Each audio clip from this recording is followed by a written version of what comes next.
하나님 말씀 봉독합니다. 누가복음 15장 25절에서 32절 말씀을 교독하면서 봉독합니다. 누가복음 15장 25절에서 32절 말씀을 교독하면서 봉독합니다. 마다들은 밭에 있다가 돌아와 집에 가까이 왔을 때에 풍악과 춤추는 소리를 듣고 한 종을 불러 이 무슨 일인가 물은데 대답하되 당신의 동생이 돌아왔음에 당신의 아버지가 건강한 그를 다시 맞아들이게 됨으로 인하여 살찐 송아지를 잡았나이다 하니 그가 농하여 들어가고자 하지 아니하고는 아버지가 나와서 권한대 아버지께 대답하여 이르되 내가 여러 해 아버지를 섬겨 명을 어김이 없거늘 내게는 염소 새끼라도 주어 나와 내 벗으로 즐기게 하신 일이 없더니 아버지의 살림을 창녀들과 함께 삼켜버린 이 아들이 돌아오매 이를 위하여 살찐 송아지를 잡으셨나이다. 아버지가 이르되 예 너는 항상 나와 함께 있으니 내 것이 다 내 것이로되 이 내 동생은 죽었다가 살아났으며 내가 잃었다가 얻었기로 우리가 즐거워하고 기뻐하는 것이 마땅하다 하니라. 아멘. 이 추석 명절날 온 가족 위에 주의 복된 기쁨과 미래의 삶의 큰 인생의 아름다운 열매들이 넘치기를 주님의 이름으로 축원합니다.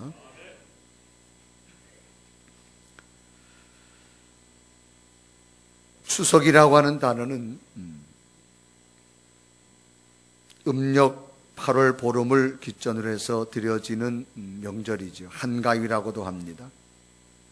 또 중추절, 노래와 춤이 있다 그래서 가배절이라고 하는 단어도 쓰기도 합니다.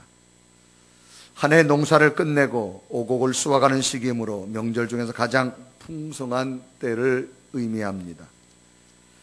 이 추석의 유래는 고대 사회의 풍농제에서 기원했으며 일종의 추수감사절과도 같은 의미를 새깁니다. 추석날 아침에는 차례를 지내고 성묘를 가서 여름에 무너진 무덤 보수와 벌초를 하기도 하지요. 조상상에 바치는 제물은 햇곡으로 준비하여 먼저 조상에게 선보이며 1년 농사의 고마움을 조상에게 일러주게 됩니다. 전하는 마음이지요. 그러게 추석에 가장 의미에 있는 단어라고 하는 두 단어를 꼽는다. 하나는 가족이라는 단어와 하나는 감사라고 하는 그런 단어를 생각해 볼 수 있습니다. 그래서 햇곡의 감사를, 열매를 가지고 조상들에게 감사를 드린다. 그래서 추석 명절날 아침에는 일반 사람들은 차례를 지내고 제사를 지낸다. 그런 용어를 씁니다. 이 차례라고 하는 말은 음력 초하루 또는 보름이나 명절날 조상들의 생일 등에 지내는 간단한 제사를 차례라고 하는 단어를 씁니다. 이 제사라고 하는 단어는 신령이나 죽은 사람의 넋에게 음식을 차려놓고 정성을 나타내는 행위, 이것을 제사라 그렇게 말합니다. 그래 추석날 아침에는 음식을 차려놓고 조상들, 먼저 고인 되신 그들 영혼들이 와가지고 차려놓은 음식을 다 좀 드시라라고 그렇게 제사 의식을 드리게 되어집니다. 이 제사를 통해서 풍자적인 이야기가 현대에 나온 이야기가 있어요. 명절 때 쫄쫄 굶은 조상 귀신들이 모여가지고 서로 이야기를 했답니다. 씩씩거리면서 한 조상 귀신이 말을 했대요.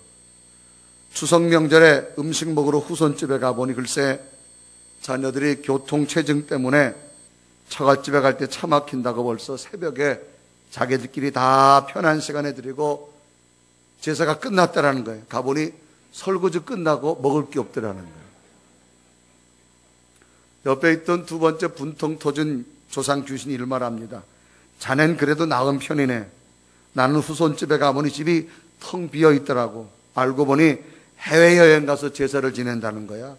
거길 내가 어떻게 알고 찾아가느냐는 거야. 그 옆에 찡그리고 앉아있던 다른 조상 귀신이 그런 말을 합니다. 상은 잘 받았는데 택배로 온 음식이라서 죄다 상해서 그냥 물만 먹고 말았다네 라고 하는 겁니다. 또 옆에 뿔이 난 귀신이 말합니다. 후손들 보고 나쁜 놈들이라 말하면서 호텔에서 지난 닭에 거기까지 갔더니 전부 플라스틱 음식으로만 차려놔가지고 이빨 아파가지고 혼났다고 하나도 못 먹었다는 거예요. 그 옆에 있던 열받은 조상 귀신이 또 말을 합니다. 나는 말이야 아예 후손집에 가지도 않았어. 후손들이 인터넷인가 뭔가로 제사를 지낸다고 해서 나도 힘들게 후손집에 갈 필요 없어서 편안하게 근처 PC방으로 갔네. 그래서 묻더랍니다. 그러면 인터넷으로 차례상을 받았나? 그러니까 먼저 카페에 회원가입을 해야 된다기에 귀신이 어떻게 회원가입을 하나? 귀신이라고 가입을 시켜주지 않더라는 거예요. 그래서 갔다가 허탕만 쳤답니다. 아마 변해버린 어떤 제사에 나타나는 풍자적인 모습으로 나타나는 글이 아닌가 생각하게 되어집니다. 지금의 가족도 중요하지만 우리가 잊지 말아야 될 것은 오늘 있기까지 한 조상들의 가족도 분명히 우리가 기억해야 될 아주 중심 가운데 새겨야 될 그런 중요한 것을 의미합니다. 오늘 성경 본문도 한 가족에 관한 이야기입니다. 어느 아버지에게 아들 둘이 있었습니다. 그런데 둘째가 살아있는 아버지한테 재산을 미리 달라고 해서 그것을 팔아가지고 외국에 가서 허랑방탕하고 다 탕진하고 실패자가 되어서 아버지에게 돌아와서 품꾼의 하나라고 써달라고 회개를 합니다. 그러나 아버지는 그 둘째 아들을 용서하고 송아지를 잡아서 돌아온 아들을 위해서 동네 잔치를 베풀게 됩니다. 정말로 죽었다가 살아온 아들이 너무너무 기뻐서 잔치를 벌립니다. 그런데 맏아들이 들여서 일을 하다가 집으로 돌아오다가 자기 집에서 웬 잔치 소리가 나는 원인을 알고는 분을 내고 들어오지 않습니다. 아버지는 나가서 이 큰아들을 권면하고 설득해서 잔치자리로 들어오게 합니다. 이 예수님은 한 가정의 이야기를 하면서 둘째 아들이 돌아와서 잔치를 했지만 결말은 해피엔딩으로 끝나는 것이 아니라 큰아들과 아버지의 대화로 계속 이어짐을 소개합니다. 큰아들이 들어오지 않습니다. 아버지가 이제 밖에 나갑니다. 들어오라고 하자 큰아들이 화를 냅니다. 나는 아버지 집에 있을 때 내 친구들이랑 음식 먹으라고 소도 안 잡아주던데 자기 몫을 다 챙기고 한 저 둘째 놈은 실패자가 와 됐는데도 뭐가 잘나가지고 저에게 음식을 차려주느냐. 그러면서 둘째 아들이 돌아온 해피엔딩으로 끝나지 아니하고 또 이제 큰아들과 연결되어진 이야기로 소개하게 되어집니다. 왜 예수님은 한 가정의 일을 해피엔딩으로 끝나게 하지 아니하시고 계속 이어지는 여운을 남기셨을까라고 하는 거예요. 그것은 돌아온 둘째 아들, 일명 탕자라고 하는 아들이 아버지 집에 돌아온 것도 중요하지만 진정한 해피엔딩은 집안에 있던 큰아들의 태도도 중요하다는 사실을 우리에게 일깨워주고 있는 말씀이라는 겁니다. 둘째 아들 다 탕진하고 회개하고 돌아온 마치 탕자의 모습이 교회 밖에 있는 사람들이라고 하면 교회 안에 있는 우리들, 즉 큰아들의 모습과 같은 모습을 소개하면서 한 가정의 진정한 행복은 집안에 있는 우리들의 삶의 자세도 매우 중요함을 일깨워주고 있습니다. 나갔다가 돌아온 아들도 중요하지만 아버지는 너무 기쁜데 행복한 거예요. 그런데 집안에 있는 아들의 모습 보면서 아버지가 또 가슴 아파하는 그런 모습을 소개하고 있습니다. 집 나간 아들이 교회 밖의 사람이라고 하면 집 안에 있는 오늘 우리들 성도들의 삶은 어떤 신앙의 삶을 살아야만 되냐는 겁니다. 오늘은 둘째가 아닌 큰아들의 모습 속에서 교회 안에 있는 우리들의 삶을 비춰보면서 또 맞이하는 추석 명절에 믿음의 사람인 우리들을 통하여서 더 큰 하나님의 복되심과 행복한 가정이 되기를 우리는 노력해야 될 것입니다. 그러면 진정한 가정에 해피엔딩을 만들려면 큰아들의 부족한 점을 깨닫고 그 깨달음을 교훈 삼아서 살아가야 할 겁니다. 그러면 큰아들의 부족한 점은 무엇이었을까요? 그 부족한 점을 채워서 진정 가정에 앞으로 되어질 해피의 모습이, 가장 행복된 모습이 여러분 삶 속에 이루어지기를 주님의 이름으로 축원합니다. 이 큰아들은 물질적인 것에만 관심 있던 아들이었습니다. 우리는 둘째 아들이 아버지의 유산을 받은 것으로 생각하지만 사실 맏아들도 똑같이 아버지의 재산을 받은 아들 중에 하나입니다. 누가복음 15장 12절에 이르고 합니다. 그 둘째가 아버지에게 말하되 아버지여 재산 중에 내게 돌아올 분깃을 내게 주소서 하는지라 아버지가 살림을 각각 나누어줬다 그랬습니다. 그러니까 둘째 아들에게만 준 것이 아니라 각각 줬어요. 각각. 둘째 아들에게만 준 것이 아니라 각각. 그러니까 둘째 아들 나누어 줄 때 벌써 첫째 아들도 다 나눠줬어요. 이 큰아들도 아버지와 함께 살면서도 아버지의 재산을 유산으로 이미 상속받았습니다. 둘째 아들은 아버지를 떠날 계획이었으므로 재산 분배를 요구했지만 맏아들은 아니었습니다. 살아계신 아버지가 둘째 때문에 재산 분배를 한다고 하셨어도 아마 아버지의 마음을 위해서는 첫째 아들이 사양했어도 가능하지 않을까. 그러나 동생이 재산 분배를 받는 것을 보며 재물에 욕심이 생겨서 아버지와 함께 있으면서도 재산을 이 아들도 받아버렸습니다. 물론 그것이 큰 잘못은 아니지만 재산 분배 속에서 맏아들의 관심과 물질의 욕심을 엿볼 수가 있다라고 하는 거지요. 이런 마음이 있었기에 둘째 동생이 돌아와서 아버지가 동생을 위해서 잔치를 벌일 때에 아버지에게 화를 내고 잔치자리에 들어가기를 거절하는 모습을 성경은 기록하고 있습니다. 제 몫을 가지고 다 나간 동생이 집에 돌아왔는데 왜 또 가축을 잡아가지고 소를 잡아가지고 주냐고요. 농경사회의 가축은 재산입니다. 오늘 누가복음 15장 30절에 이르가죠.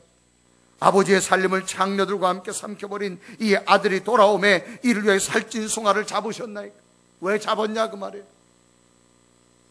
이것은 동생이 살아온 것은 관심이 없고 내가 힘쓰고 애써서 벌어놓은 재물을 못된 동생을 위해 쓴다는 데에 대한 항의의 표시이고 동생보다는 물질에 더 중요하고 동생을 환영하는 마음보다는 물질 아까움에 더 관심이 많은 것을 지적하고 있습니다.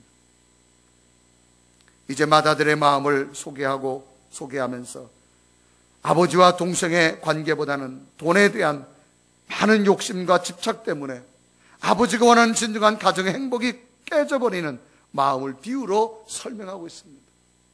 지금 아버지는 둘째 아들이 죽었다가 살아도 너무 기쁜데 이 큰아들이 좀 와가지고 같이 축하해 줬으면 좋겠는데 큰아들은 계산을 하고 있습니다. 자기 목 다 가져갔는데 왜 또 살찐 소를 잡아주냐고요.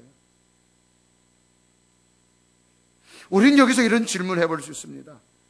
가정의 진정한 행복은 무엇이 먼저 돼야 될 거라고 하는 거죠. 오늘날 우리들이 너무나 소중하게 생각하는 게 있습니다. 돈이라고 하는 것. 이 돈은 태어나면서부터 죽을 때까지 필요한 게 돈입니다. 인간의 경제적 수단에 반드시 필요한 것이 바로 돈입니다. 꼭 필요하지만 이것이 가정의 행복 요소의 첫째가 되어져서는 안 된다라고 하는 겁니다. 가정의 행복 요소에 필요한 부분인 것은 당연하지만 이것이 모든 삶의 행복을 이루는 전체가 되어지는 건 아니다라고 하는 거죠. 그런데 우리들은 잘못 착각할 때가 있습니다. 돈만 있으면 모든 행복은 이루어질 것이다라고 생각을 합니다. 간혹 명절 때 가정에 큰 싸움들이 형제들 간에 일어나는 것을 보곤 합니다. 명절 후에 매스컴은 소개되어지지요. 거의가 돈에 관한 형제들의 싸움입니다. 정작 가난한 형제들은 서로들을 사랑하며 감싸며 격려하고 살아가는데 오히려 많은 돈을 가진 형제들은 불화의 씨앗이 되어져서 가정의 행복을 무너뜨려 버리고 맙니다. 얼마 전에 있었죠. 우리나라 대제국, 재벌 형제들 간의 재산 상속 문제로 법정 싸움이 공방되어져 있는 것. 그 사람들이 먹을 게 없어서 그런가요? 이 물질의 욕심은 끝이 없기 때문에 나타나는 겁니다. 오늘 우리는 모두가 원하는 것이 있다면 나를 통한 주변 모든 사람들에게 더불어 행복하기를 원하는 삶이 우리에게 필요합니다. 이 행복을 이루려면 내 마음에 너무나도 크게 자리 잡고 있는 물질에 대한 너무나 큰 애착, 욕심을 조금 내려놓을 때 가능합니다. 그래야만 그 공간에 하나님 주는 행복이 보여지기 시작하기 때문입니다. 인간의 욕심은 끝이 없기에 이 세상 모든 것을 소유하였어도 더 소유하고 싶은 것이 인간의 마음입니다. 이건 누구나 똑같습니다. 물질의 욕심으로 자신의 마음 공간이 꽉 차버리면 진정한 행복은 보여지지 않습니다. 그러게 진정한 행복은 오늘 조금 부족한 듯 살아가는 것이라고 성경은 교훈하고 있습니다. 그래야 그 부족함 때문에 하나님을 찾음으로 그 하나님이 주는 참된 행복을 깨달을 수 있기 때문이라고 하는 사실입니다. 오늘 우리에게 진정 필요한 것이 무엇일까요? 돈 중요하지요. 그러나 돈은 다스릴 줄 아는 자가 되어지시기를 바랍니다. 시편 23편 보면 다윗의 고백이 나타납니다. 다윗은 시편 23편 1절에 이렇게 고백하죠. 여호와는 나의 목자시니 내게 부족함이 없으시로다. 하나님이 나의 목자이기 때문에 막 넘치게 줬다 그렇게 말하지 않아요. 다윗은 부족함이 없다 그렇게 표현합니다. 이 부족감이라는 것은 부족하다는 느낌이 있는 걸 인정합니다. 그러니까 하나님은 나에게 목자가 되어주는데 조금씩 부족한 듯 주셨다 그 말입니다. 인간은 마음에 조금 부족한 듯 공간이 있어야만 그 공간에 하나님을 찾기 시작합니다. 모든 것을 다 채워주고 나면 인간은 결코 하나님을 찾지를 않기 때문입니다. 하나님이 나의 목자 되시니 삶에 조금 부족한 것이 있다 할지라도 하나님 때문에 자신에게 부족한 마음이 오히려 행복으로 바뀌어지기 때문입니다. 그래서 다윗은 여호와는 나의 목자시 내게 부족함이 없으리로다. 이 말은 부족함이 있음을 인정함으로 의미합니다. 여러분 조금 부족하더라도 하나님의 은혜로 행복하게 살아가시기를 바랍니다. 그래서 시편 23편 1절에 6절 말씀 보면 다윗의 위대한 고백이 나타나죠. 여호와는 나의 목자시니 내게 부족함이 없으리로다. 그가 나를 푸른 풀밭에 놓으시며 쉴만한 물가로 인도하시는도다. 내 영혼을 소생시키시고 자기 이름을 위하여 의의 길로 인도하시는도다. 내가 사망의 음침한 골짜기로 다닐지라도 해를 두려워하지 않을 것은 주께서 나와 함께 하심이라. 주의 지팡이와 막대기가 나를 안위하시나이다. 주께서 내 원수의 목전에서 내게 상을 차려주시고 기름을 내 머리에 부으셨으니 내 잔이 넘치나이다. 내 평생의 선하심과 인자하심이 반드시 나를 따르리니 내가 여호와의 집에 영원히 거하리로다. 여러분 이런 고백이 오늘 우리에게도 있어져야 될 줄로 믿습니다. 크리스천 투데이라고 하는 신문이 있습니다. 거기에 보니까 누가 소개되는가 하면 국민 가수란 태진아 씨가 소개되어졌어요. 이 태진아 씨가 지난 13일 대치동에 있는 강남교회에서 간증 집회를 했답니다. 이분이 교회 집사님이라 그래요. 이분이 유명한 곡을 보면 동반자, 사랑은 아무나 하나, 잘 살 거야 뭐 이런 히트곡을 해서 우리는 국민 가수다 그렇게 말합니다. 특히 태진아는 동반자라고 하는 노래로 아주 굉장히 히트를 치게 되어졌는데, 이 제일 처음에 이 태진아 씨가 이 작사 작곡을 할 때는 그 가사를 보면 그런 내용이에요. 당신은 나의 동반자로 시작되는데 원래는 주님은 나의 동반자였대요.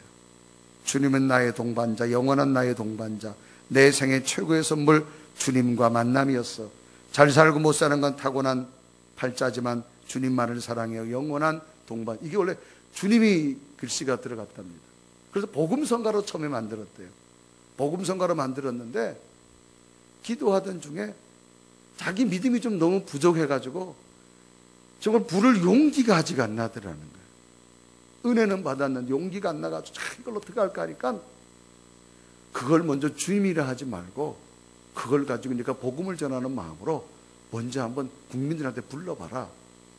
그런데 이걸 가지고 주님은 나의 동반자, 이게 대중가요 나가서 좀 이게 어필이 안 된단 말이에요.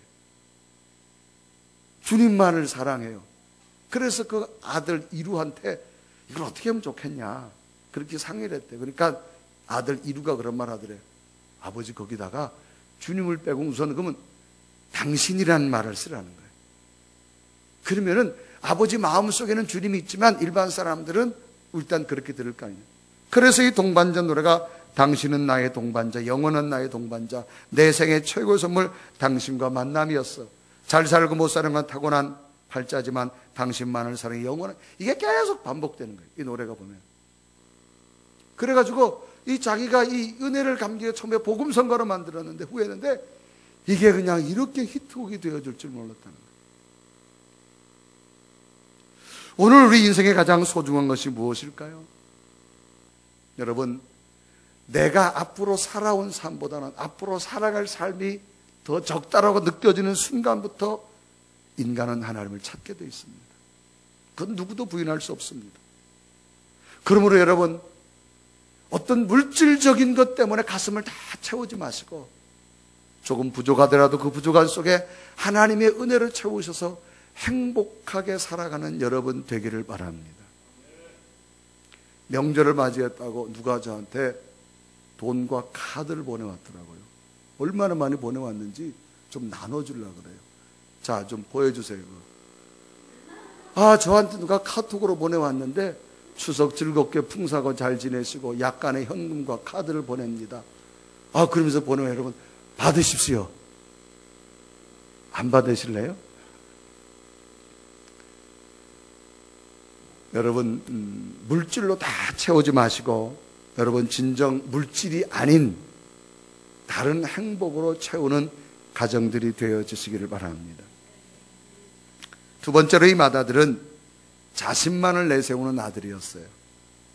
공동체는 자신만을 내세우면 그 공동체 행복은 깨져버립니다. 맏아들은 아버지에게 자신만이 대단히 바르고 올바르게 살아온 아들이라고 지금 말하고 있습니다. 동생은 나쁜 동생이고 자신은 올바르게 살아왔다고 지금 아버지한테 말합니다. 오늘 누가복음 5장 28절과 29절에 이루가지요. 그가 노하여 들어가고자 하지 아니하거늘 아버지가 와서 권한대. 29절에 보면 아버지께 대답하여 이르되 내가 여러 해 아버지를 섬겨 명을 어김이 없거늘 내게는 염소 새끼라도 주어 나와 내 벗으로 즐기지 하신 일이 없지 않습니까? 그 말. 화를 냅니다. 아버지가 들어오라니까 안 들어가는 거예요. 나는 이렇게 아버지를 섬겼는데 동생은 자기 복 다 가져갔는데 왜 또 살찐 소를 잡아가지고 주느냐 그 말이에요. 그러니까 나는 이렇게 했는데 왜 동생한테는. 그러면서 자기 자신을 내세우는 아들의 모습. 사람은 자기 자신만 많이 세우다 보면 화가 나게 됩니다. 왜? 세상은 자기 뜻대로 안 되니까요. 오늘 성경은 내가 아버지를 섬겼다라고 말합니다. 섬기다는 말은 윗사람이나 어른을 받들고 모시다라는 겁니다. 어떤 보수와 대가를 없이 당연하게 한 것을 섬기다라고 하는 단어를 씁니다. 그런데 이 맏아들은 이미 아버지로부터 동생이 분배받을 때 자신도 재산을 다 분배받았습니다. 그리고 자신과 동생의 분배하고 남은 아버지 재산 결국은 자기 것이 되잖아요. 이스라엘 사람들의 풍습은 큰아들이 아버지 유산의 절반 이상을 받게 되어집니다.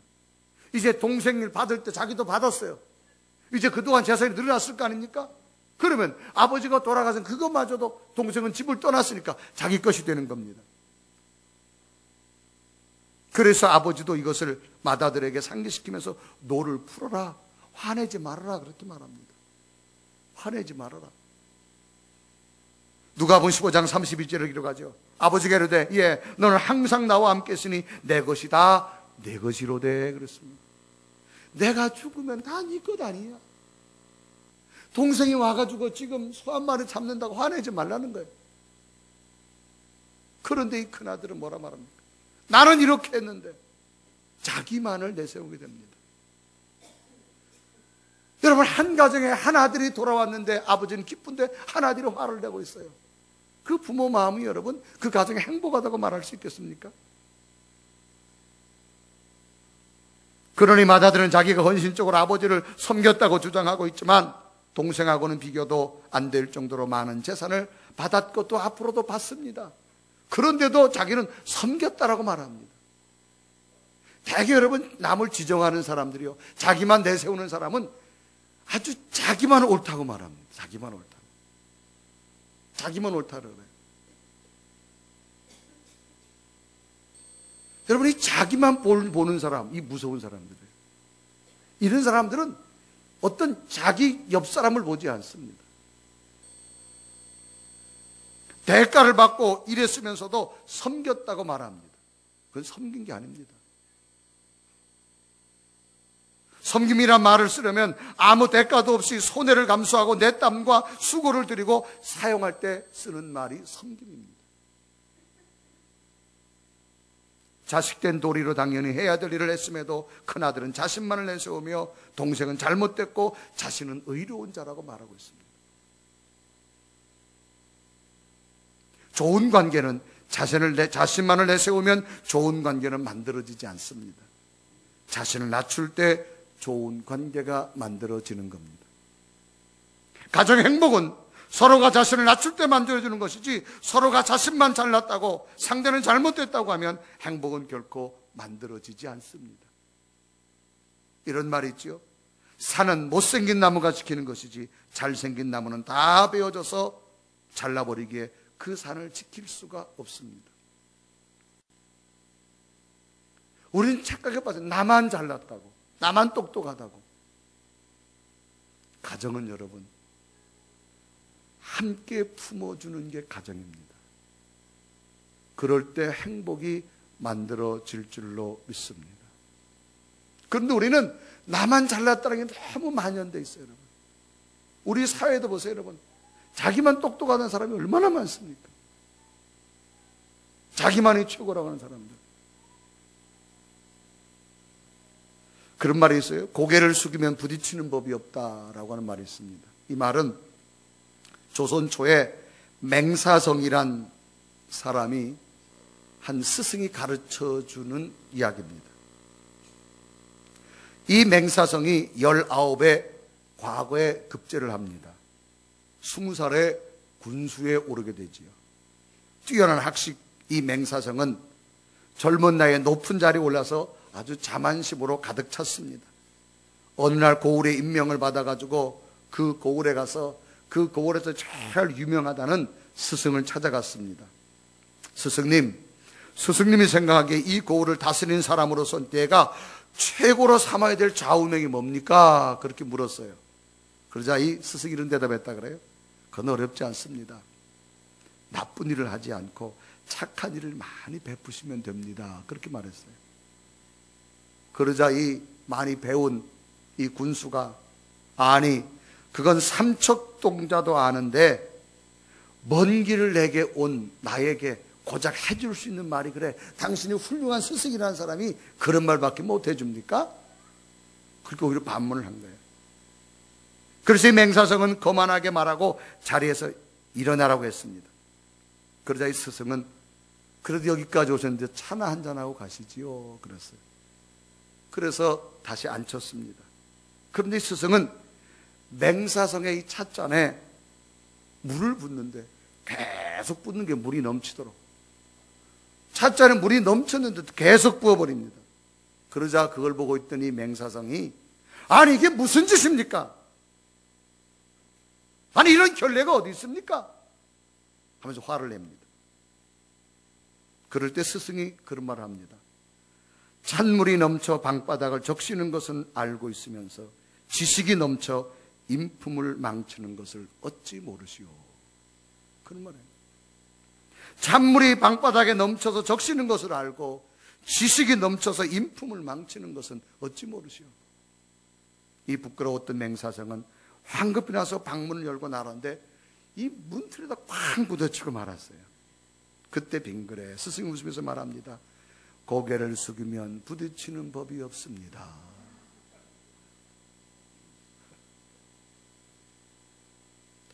살면서 나를 어렵게 하는 사람 관계 속에서 사실 많은 경우가 나를 낮추면 해결되는 문제입니다.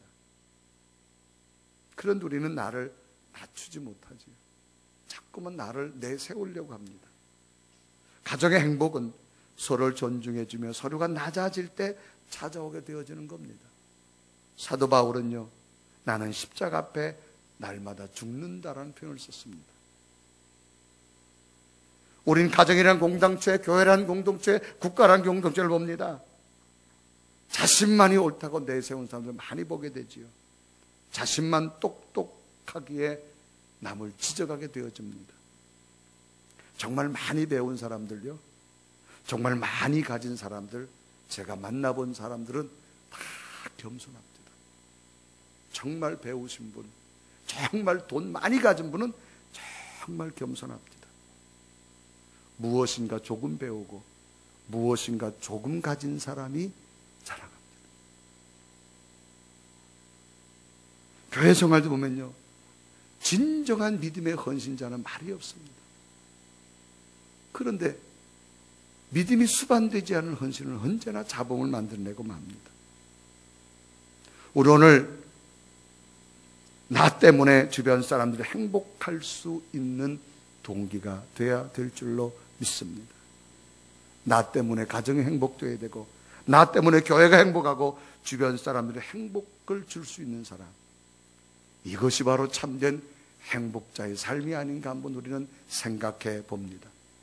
그러면 왜 이 큰아들은 근본적으로 행복을 만들지 못하는 원인을 갖게 됐을까라고 하는 거예요. 그것은 참된 감사의 마음이 없었기 때문입니다. 인간에게 가장 아름다운 것이 있다면 감사할 수 있는 마음입니다. 이 큰아들은 모든 것을 소유하였음에도 근본적으로 감사하는 마음이 사라지자 모든 것이 부정적인 것으로만 보이게 된 겁니다. 부정에는 행복이 없습니다. 행복은 감사의 마음으로만 찾아오는 겁니다. 잠을 잘 주무시기 위해서는 주무시기 전에 살면서 고마웠던 분들을 가슴에 한번 생각해보고 감사해 보십시오.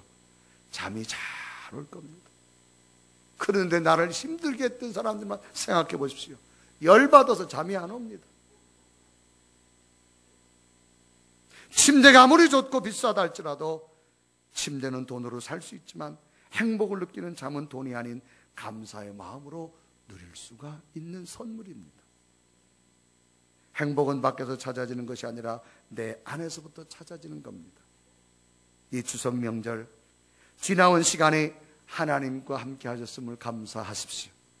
가족이 있기에 감사하십시오. 자녀들이 있기에 감사하십시오. 내가 좋은 신앙생활 할 수 있기에 감사하십시오. 조금 부족하다 할지라도 감사하십시오. 거기서부터 행복이 만들어지는 거예요. 감사의 마음으로 조금 부족한 물질을 가지고도 자신 있게 살면 여기에 하늘의 기쁨이 있고요, 나보다 남을 더 좋게 여기면 아름다운 인격과 삶이 보여지기 시작합니다. 이것이 먼저 가정에서부터 일어나야 될 줄로 믿습니다. 이런 감사의 모습으로 아름다운 가정이 이 명절에 또 새로운 출발로 이루어지기를 주님의 이름으로 축원합니다. 축원합니다.